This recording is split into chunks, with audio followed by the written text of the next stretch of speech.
Checking your Equifax credit report online is a straightforward process that you can complete in just a few minutes using official, secure platforms. Monitoring your credit report regularly helps you track your financial health, catch potential errors early, and protect yourself against identity theft. The first and most widely recommended method is through annualcreditreport.com. This is the federally authorized central website where you can access your official credit reports from all three major credit bureaus, Equifax, Experian, and TransUnion. Federal guidelines allow you to check these reports online for free on a weekly basis. To use this option, navigate to annualcreditreport.com and click on the Request button.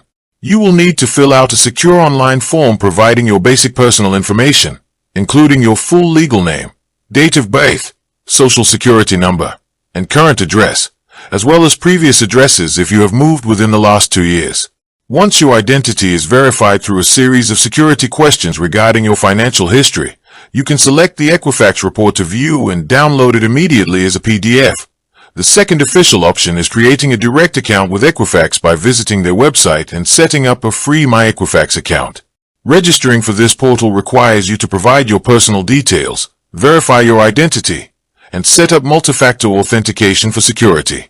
Once your My Equifax dashboard is active, you can view your Equifax credit report directly, utilize free daily credit monitoring features like Equifax Core Credit, and place security freezes or fraud alerts if necessary. Whichever method you choose, make sure you review your report thoroughly. Look closely at your personal identification details, open and closed accounts, payment history, and credit inquiries. If you spot any inaccurate or fraudulent information, you have the legal right to file a dispute directly through Equifax Online to initiate an investigation. Checking your report online does not impact your credit score, making it a safe and essential habit for managing your overall financial wellness. With that being said, thank you for watching. For more finance videos, kindly check my page. Please like, share, comment, and subscribe to my channel. Thank you.